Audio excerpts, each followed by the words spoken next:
Hi, this is Mrs. Girot, and I am just making a helpful little welcome video that's 3 weeks in for students because I know we've got a lot of new students who are just getting here and feeling overwhelmed because not only is everything new, but you're like 3 weeks behind too.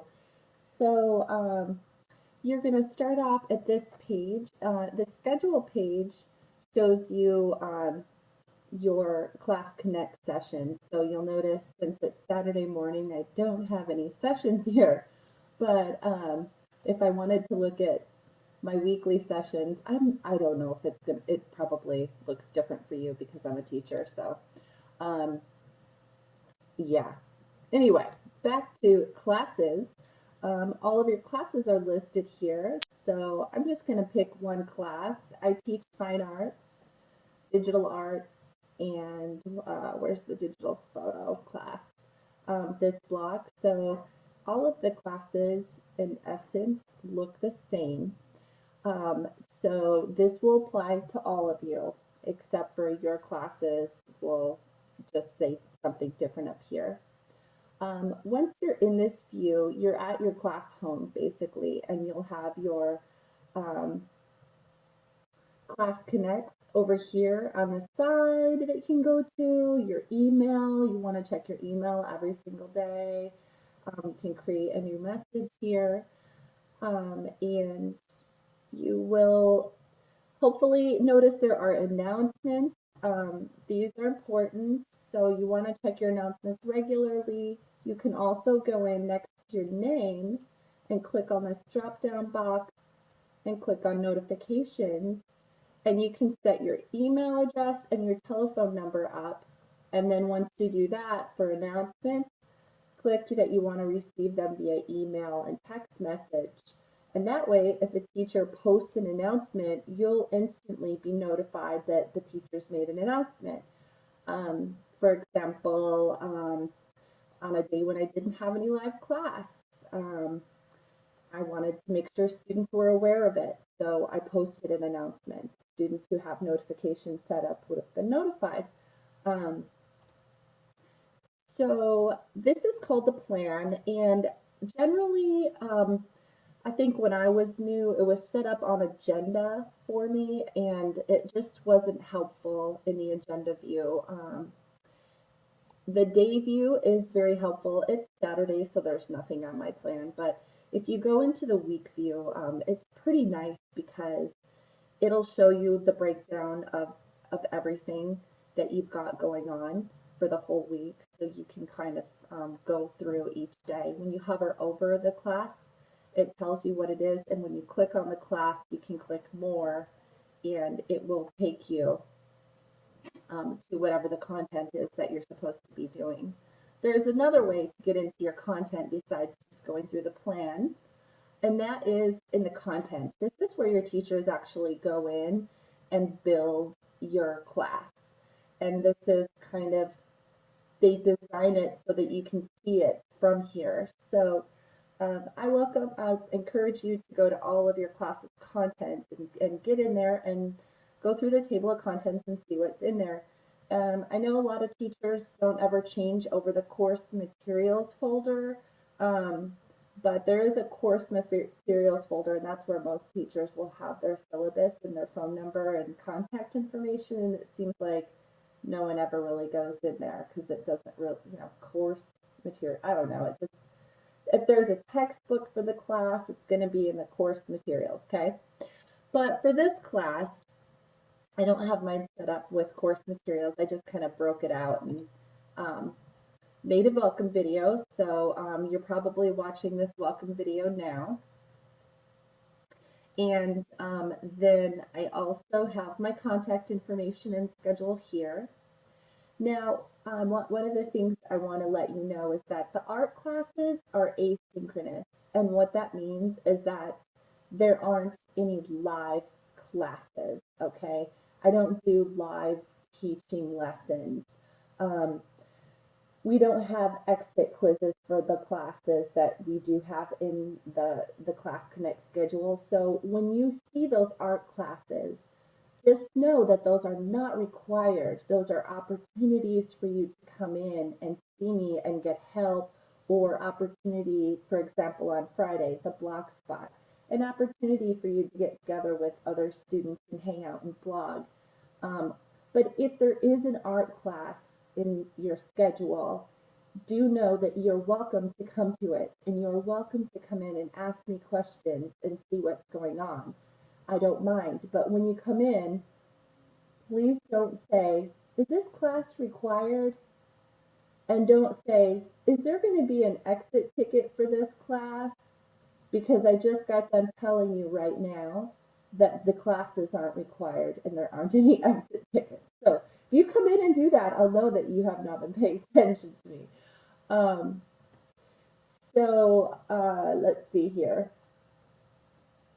This is the schedule, and I have put on there, if you have an A or a B, attendance is not required. If you have a C or lower, attendance is required. These are just general guidelines. I want students to try to get those A's and B's. Sometimes your grade's going to drop, maybe, and it could be my fault. That's what happened to students this block, is that I was a little overwhelmed at the beginning of the block because I didn't realize I was going to have as many students as I do.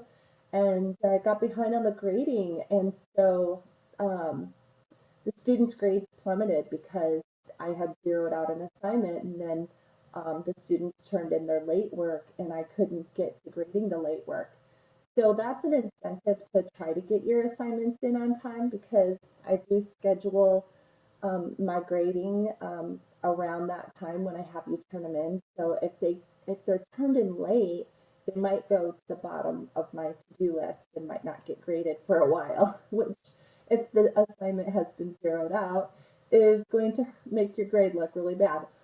Um, but if I do require you to come to any of these classes, you'll receive a notification from me. I will let you know. I will email you and I will say, you are required to come and see me this week. You've not been turning in your work, and I want to see you face to face in my classroom. Okay? So you'll know if you're supposed to be there. And then you'll notice that in the classes that they're arranged by the week. So there's like week 1 and it has the date. So you can tell where you're at today. Today's the 10th. So I know, because this was September 6th through 9th, that I've missed 3 weeks of school if I'm just getting started right now. I don't want you to jump in week 3, okay? Don't skip around in this class, please. Start in week 1, okay? After you've watched this welcome video, of course. Start in week 1. And it says, first, complete these mandatory orientation tasks. Click this folder to see the tasks. So I click, and then here are the tasks. Orientation task 1, 2, and 3. Just click on the folders separately, okay, and go through them one at a time. So task 1, all right, read the syllabus carefully if you'd like. Watch the video of Mrs. Girot reading the syllabus with you. So here I am reading the syllabus. You just click on that, okay, and do that piece. Then, this is called a breadcrumb trail. You can follow that back. Then you want to take the syllabus quiz. Okay? All right. So yeah, here's that breadcrumb trail I was telling you about. And then we'll go to orientation task 2. And just make sure you read the directions, and just, if you're in doubt, just click the folders and open them up and see what's in there, So hopefully when you click on them, it'll clear it up for you. Now you can tell what you've done and what you haven't done, because you're going to get little check marks when you've completed something. And if you haven't completed something, it's just going to be a little round circle. So that's good for learning coaches, because sometimes learning coaches are like, I have no idea what my kid's done. And well, if you go into the folders, if there's little round circles, then you know they haven't done that. Okay, and that's good for you too, students, because that helps you if you're like, I can't remember if I've done that or not. Well, if there's a green check, then, or whatever color check you get, that means that you've done it, right? So you just keep on working down, and now the next folder I got here, it says second, complete the week 1 lesson 1. So every week you're going to have a lesson in my class. And your lesson's going to look different depending on which class you're in. So that's a fine arts class. If you're in my digital art class, then your lesson is going to look like this. And let's open one more folder because what's the other class that I have? Digital photography. Let's see, what do I have open? That's digital arts, that's fine arts, and digital photo.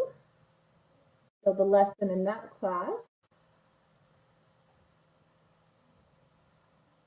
looks like this.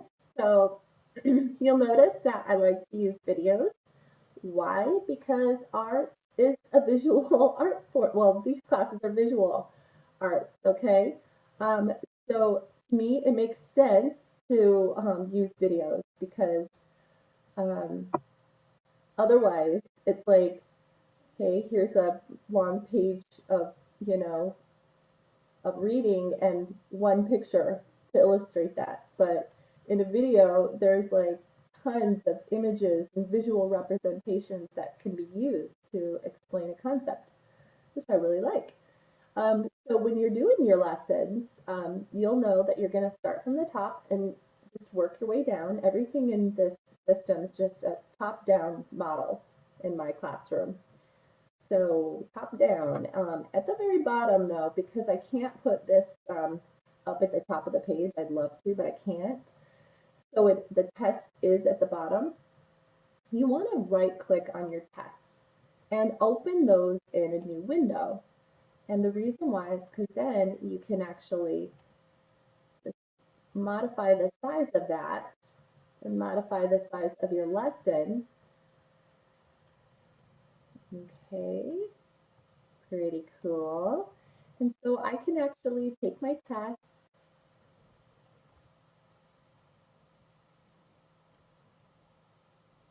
in this window and watch my video content, or sometimes I will have you do reading in there. So just start at the top and work your way down. It says to read it, open the week one lesson, follow directions, and take the test.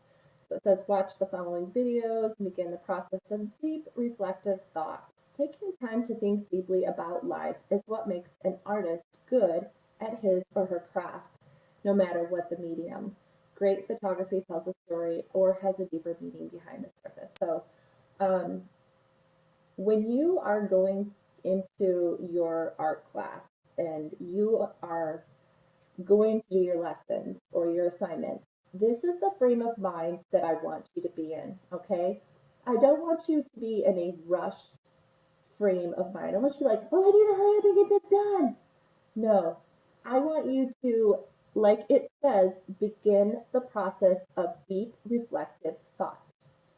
To be a good artist and to create good artwork, you need to go into that zone, okay? And you need to take your time and take this in, integrate it into your soul. Because after you do this lesson, notice one thing I want to say is that these tests will go in order of the content in here, okay? So you can read the first question, the camera functions much like a human eye, and you can start watching this video. The eye is a remarkable part of the human body that responds to changing light conditions and can focus on varying light rays in an instant. A man-made device that shares many of the functionalities of the human eye is the camera. There answered the question. A camera functions much like a human eye. True. Okay, and so then you can mark it true, read the next question, and then press play. And you can pause the video and find the answers and just keep going down. But after you finish taking your test and completing the lesson, the next thing on your list to do every week is going to be an assignment. So you'll always have a lesson where you engage in that deep thought, and then you'll have an assignment. And the assignment is where you get to take what you learned and apply it to some art form. In week one, you're going to create your artist blog. This is your portfolio piece. artists in the real world need to have a portfolio. If they want to get work, they need to have a place where all of their work is posted so that they can easily share it with a potential employer. In this place, we'll be critiquing these portfolios in week 9. So you'll have an opportunity to see your progress from the beginning to the end of class. And so just make sure you read about this. And there is a video that shows you how to do it. There's a video that shows you how to submit your link. There's also a video up here. How do I submit my link to the Dropbox? This is a different one that I created because it seemed like after watching that video, some students still didn't figure it out, but I don't think they were really watching the whole video. I can tell when students aren't really watching or reading everything, and it shows in your work too. There's a task here to download GAMP. If it just depends on your class though. So make sure you're paying attention and doing what is in your class. So going to another class, let's go to this class's week 2. So in week 2, you'll notice that there is a lesson. In this week though, it just says watch the videos below. There isn't a test. Don't panic if there's not a test, that's okay. There may not be. I try to put one in there, but this week I just happened to be sick and I didn't have time to make a test. And then this class has an Inkscape download that they need to do. And then there's an assignment. And so you start at the very top and read all the way to the bottom. And you're probably like, but then how do I submit my work and where? This is called a Dropbox. So you just click on that. And when you click on that at the very bottom of the page, and it doesn't show up for me because I'm a teacher, there's going to be an upload feature here. Okay. When you upload a picture or a document or anything to it, a comments box will appear. But the comments box does not appear until you upload something. So let's say, for example, that you turned something in to me and I gave you a lower score than what you thought it deserved, and you resubmitted, you went back and read my comments in your grade book and you resubmitted and you left me a comment about it, I'm going to get all of that in my grade book, okay? So if it's pertaining to your grades, you want to do it right in the Dropbox, okay? Because then I'll have your submissions right there. I'll have your comments all right there. Like all of that communication that we've had is going to be there. So try not to email me when you have a question about your assignment. Try to go back into the Dropbox. Just submit anything. You could submit a picture of your toe so that that comments box will appear. So you can write me a comment and submit it to the Dropbox, okay? And where do you find your grades? So it's in the grades tab. Mine looks different than yours because I'm a teacher, but you want to follow up because it's going to show the assignments listed that you've done, and it's going to show you how many points that you've scored out of however many. And some teachers don't set up the points.